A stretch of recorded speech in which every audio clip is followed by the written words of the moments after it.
सही बच्चों को नमस्कार। आज हम बात एक बहुत बढ़िया से टॉपिक्स की कर रहे हैं। Hyper geometric function. जरा समझिएगा। आपने बेसल्स फंक्शन पढ़ा, उसका जनरेटिंग फंक्शन पढ़ा, उसका ऑर्थोगोनल सिस्टम पढ़ा, ठीक है। उसके कुछ और कंसेप्ट पढ़े, रेकरेंस फार्मूले पढ़े।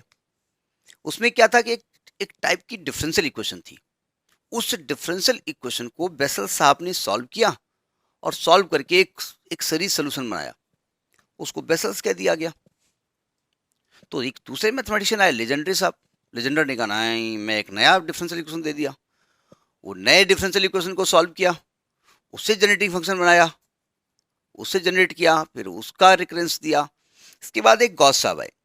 गॉस साहब ने कहा हम काहे पीछे हूँ, हम एक थोड़ा अच्छा, उन्होंने क्या किया, उसी डिफरेंशियल इक्वेशन को थोड़ा चेंज करके बोले ये मेरी डिफरेंशियल इक्वेशन, इसको ऐसे सॉल्व करिए। तो उसी डिफरेंशियल इक्वेशन को सॉल्व करने का जो तरीका दिया गया मिस्टर गॉस के द्वारा, जो दोनों से थोड़ा टफ माना जाता है, वो हाइपर ज्योमेट्रिक फंक्शन है। ठीक है। लेकिन हाइपर ज्योमेट्रिक फंक्शन जानने से पहले हमको पहले कुछ बातें करनी पड़ेंगी। उसके लिए मतलब होता नहीं, जैसे कोई पिक्चर आप देखने जाते हो तो पिक्चर शुरू होने के पहले जब वो नाम वाम लिख के आता है कि इसका प्रोड्यूसर कौन है, ये कौन है, तो पीछे घोड़ा चल रहा होता है और डकैत दिखते हैं, तो आप एक आइडिया लगा जाते हो कि इसमें घोड़ा भी है, डकैत भी है, ये भी है, वो भी है, हीरोइन भी है। ठीक है, वो आइटम डांस भी है। ये तो वही यहाँ पर भी है, यहाँ का आइटम डांस है। यहाँ पर कुछ चीजें हैं जिसको जाना जरूरी है, कुछ सिंबल्स हैं जिनका इस्तेमाल किया जाएगा। तो पहले उनके बारे में बात कर लेते हैं। ठीक है। इसके बारे में सबसे पहले वैसे तो बात की थी मिस्टर जॉन वॉलिस साहब ने की थी, आइलर साहब ने की, गॉस साहब ने की, रिमान साहब ने की, कुमार साहब ने की। ठीक है। मेलिन बॉर्न साहब ने की। इन लोगों ने स्टडी किया। गॉस साहब ने बढ़िया सा एक फार्मूला भी दिया था। एक यहाँ पर आएगा वर्ड पोच हैमर सिंबल, POCHAMER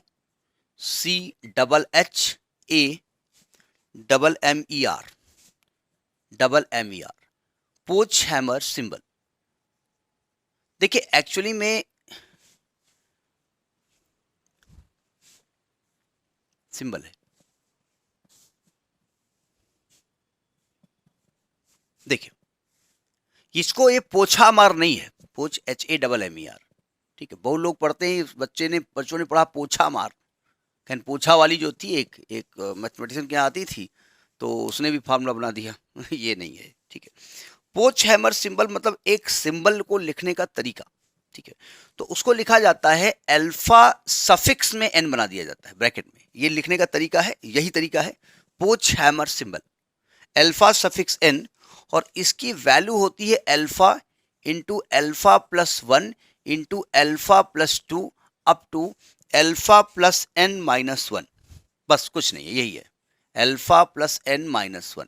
इसको कहते हैं पोच हैमर सिंबल, जहां पर एन जो है ना वो नॉन निगेटिव नंबर है और अल्फा ग्रेटर देन जीरो है, और एन जो है ना वो नॉन निगेटिव नंबर है, नॉन निगेटिव नंबर है। समझ में आई बात? तो ये है आपका पोच हैमर सिंबल। इस सिंबल को गामा रिप्रेजेंटेशन से किया जाता है, गामा डिनोशन ऑफ पोच हैमर सिंबल। इसका प्रूफ भी हम बताएंगे। तो देखिए गामा डिनोशन या गामा रिप्रेजेंटेशन कहो या गामा डिनोशन कहो, गामा रिप्रेजेंटेशन या डिनोशन, अब इंग्लिश सही है नहीं हमको नहीं मालूम। डिनोशन ऑफ पोच पोच हैमर, पोछा मार सिंबल। ऐसा ना हो कि भाई पता चला कि मानहानि का मुकदमा कर दे हमारे ऊपर, हमको पोछ हैमर पोछा मार कर दिया, पता नहीं साइंस मैथमेटिशियन का नाम था क्या था। पहले इसका फॉर्मूला लिख लेते हैं। देखो अल्फा सफिक्स एन पढ़ा जाता है, इसको लिखा जाता है gamma alpha plus N, gamma alpha plus N upon gamma alpha. ये इसको गामा रिप्रेजेंटेशन है, गामा में लिखने का इसका तरीका है। ठीक है। Gamma alpha plus N upon gamma alpha, जहां पर अल्फा ग्रेटर देन जीरो है और एन जो है greater or equal to zero है। ठीक है। अब इसको गामा डिनोशन से हम लिखना चाहते हैं। टफ नहीं है, ध्यान से समझ लीजिएगा, समझ में आ जाएगा। देखो इसको हम प्रूफ करना चाहते हैं, हम इसके लिए निकालना चाहते हैं, Pochhammer symbol and its relation with gamma function, ये कह सकते हैं आप। देखो अल्फा सफिक्स एन को हमने क्या बताया, हमने कहा भैया इसको अल्फा लिखो, फिर अल्फा प्लस 1 लिखो, फिर अल्फा प्लस 2 लिखो, up to alpha plus n minus 1 लिखो। अब सिंपल सी बात है, गामा का मतलब फैक्टोरियल एक कम होता है, और फैक्टोरियल का मतलब ये होता है कि ये वैल्यू घटते घटते 1 तक जानी चाहिए। अब ध्यान से बताओ, आप कह रहे हो अल्फा ग्रेटर देन 0 है, यानी पॉजिटिव नंबर है, तो ये वैल्यू इधर बढ़ रही है घट रही है? बढ़ रही है ना। अल्फा है, फिर उसके बाद अल्फा प्लस 1 है, फिर उसके बाद अल्फा प्लस 2 है। अगर हम उल्टा चलेंगे तो घटती हुई आएगी नहीं आएगी? आएगी ना घटती हुई। तो ये बताओ इसके पहले क्या आएगा, अल्फा माइनस 1, इसके पहले क्या आएगा, अल्फा माइनस 2, इसके पहले क्या आएगा, अल्फा माइनस 3। घटते घटते मैं कह सकता हूँ 3 इंटू 2 इंटू 1 तक जाएगा, जाएगा ना। तो आप इसी से मल्टीप्लाई कर दो, मल्टीप्लाइंग एंड डिवाइडिंग।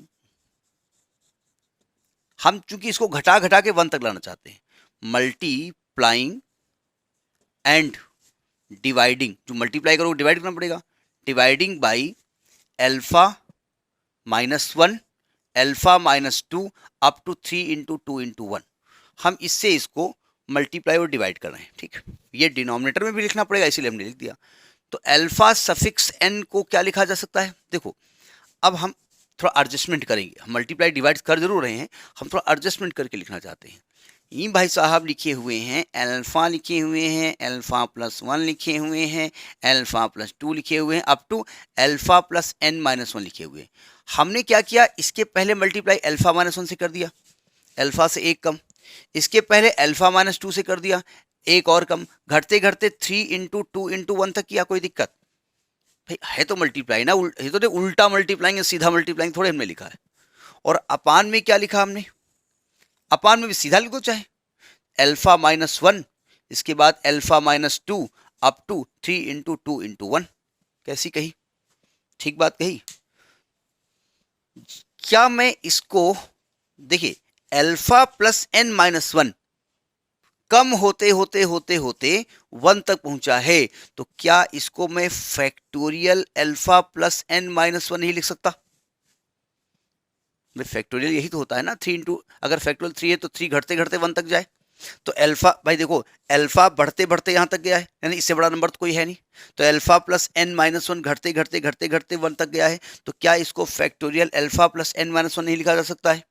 ठीक है। अपान में देखो, ये अल्फा माइनस 1 घटते घटते 1 तक गया है, तो इसको फैक्टोरियल अल्फा माइनस 1 नहीं लिखा जा सकता?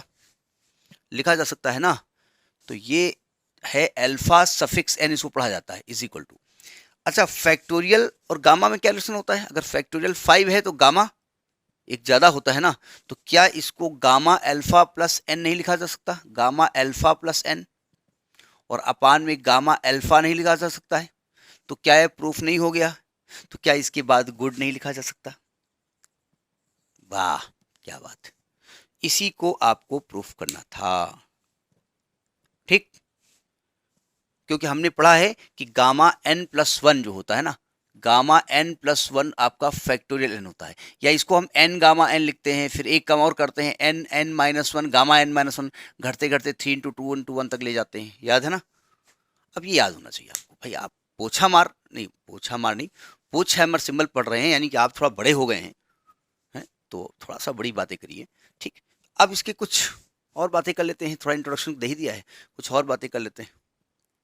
यानी आपने अल्फा सफिक्स n को क्या लिखा, gamma alpha plus alpha gamma alpha.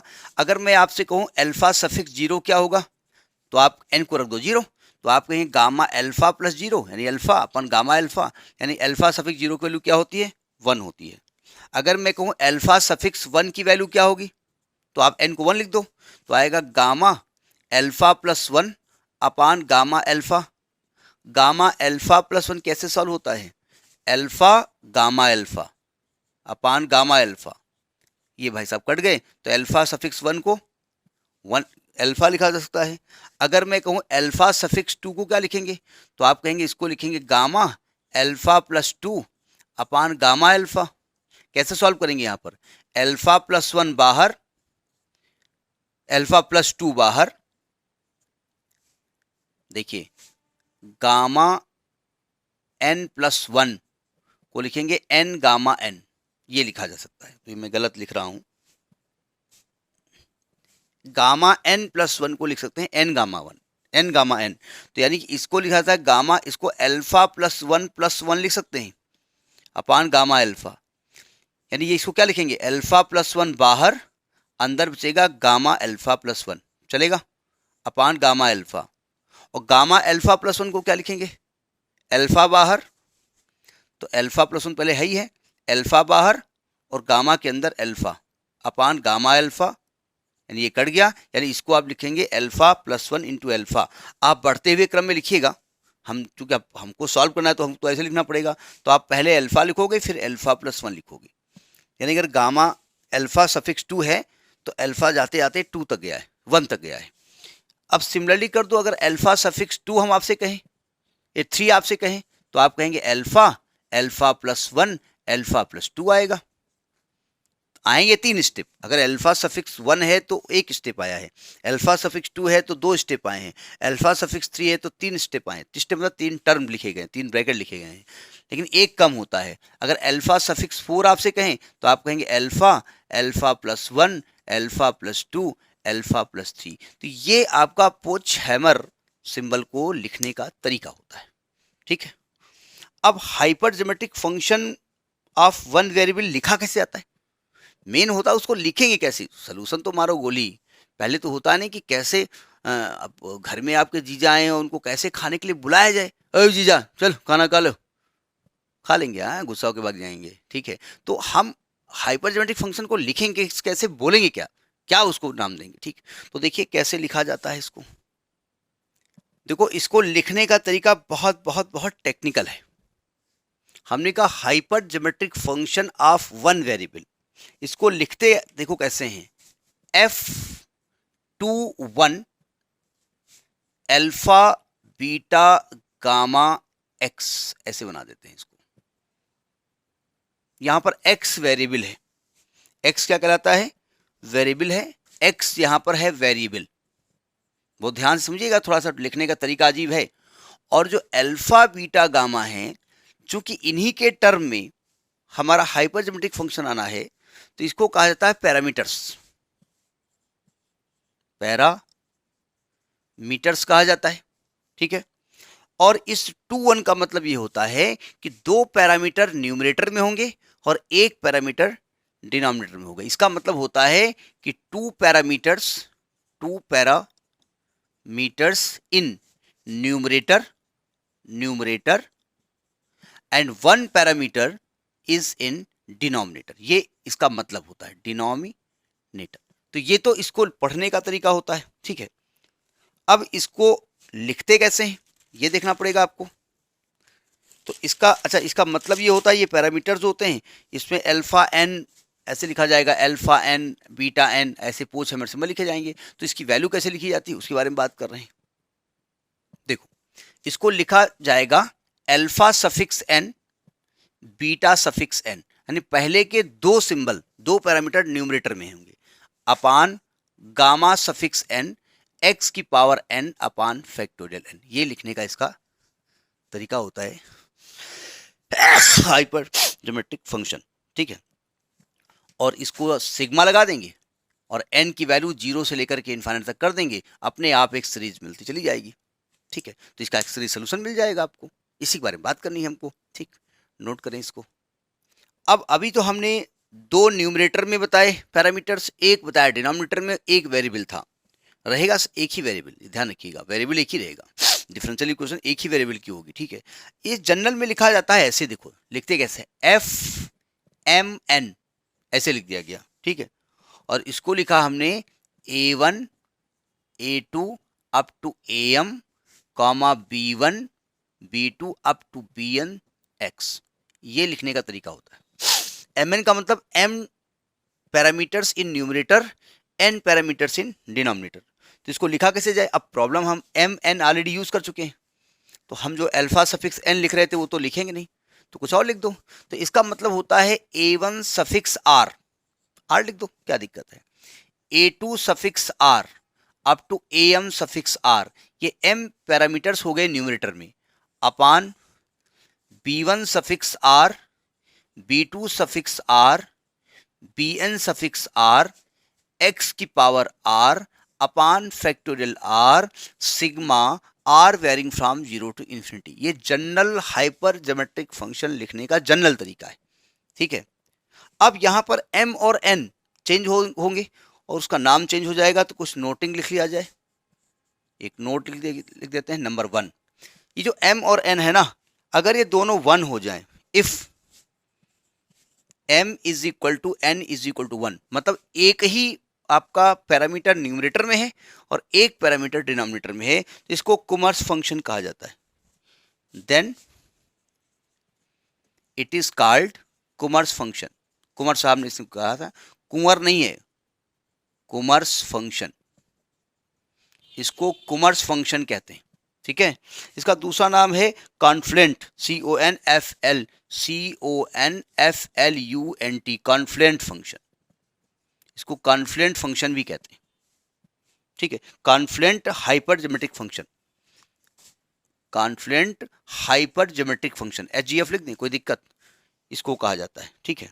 इसका मतलब ये होता है, इसको लिखें कैसे, F11 अल्फा बीटा x, ऐसे लिखा जाएगा। इसका मतलब alpha suffix n upon beta suffix n into x की power n upon factorial n sigma n varying from 0 to infinite, ये लिखने का इसका तरीका होता है, ठीक है।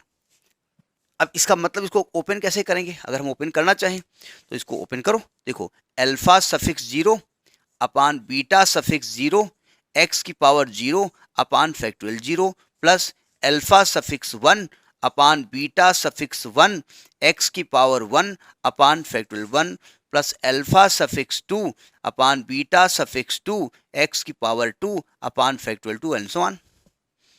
अभी थोड़ी देर पहले हमने अल्फा सफिक्स 1 क्या बताया था, इसको लिखा क्या जा सकता है, तो अल्फा सफिक्स 0 की वैल्यू हमने क्या बताई थी, 1। तो ये तो पूरा स्टेप 1 हो गया। ये चल रहा है F11 अल्फा बीटा x, तो ये हो गया आपका 1 प्लस अल्फा सफिक्स 1 की value alpha upon beta into x plus alpha suffix 2 हमने क्या बताया, alpha into alpha plus 1 upon beta into beta plus 1 into x की पावर 2 अपान फैक्टोरियल 2 प्लस 1। ये कुमर्स फंक्शन हो गया, कुमर्स फंक्शन हो गया, कुमार साहब ने इसको बताया, ठीक है। इसी प्रकार से वैल्यू आपकी पैरामीटर्स चेंज होते रहेंगे, वैल्यू बदलती रहेगी। तो ये हाइपर ज्योमेट्रिक फंक्शन का हमने हल्का सा इसको ओपन करने का तरीका बताया, ठीक है। हम चाहे तो बता देते हैं, अभी कोई ज़रूरत है नहीं, अगर m को 2n को रखते जाओ, बदलते जाओ, वैल्यू बदलती चली जाएगी। अब नेक्स्ट क्लास में हम बात करेंगे, इसका एक डिफरेंशियल इक्वेशन है, उसको हमने हाइपर ज्योमेट्रिक फंक्शन उसको कहा गया है, और उसका एक सीरीज सोल्यूशन है जिसको मिस्टर गॉस साहब ने कहा था, नेक्स्ट क्लास में होगी। आज मैंने इंट्रोडक्टरी क्लास बताई है। अगर आपको लगे कि हमारा चैनल आपके लिए लाभदायक है तो आप मेरी दाढ़ी मत देखिएगा, ये सब मत देखिएगा, इसको सब्सक्राइब कर लीजिएगा। नमस्कार, जय हिंद।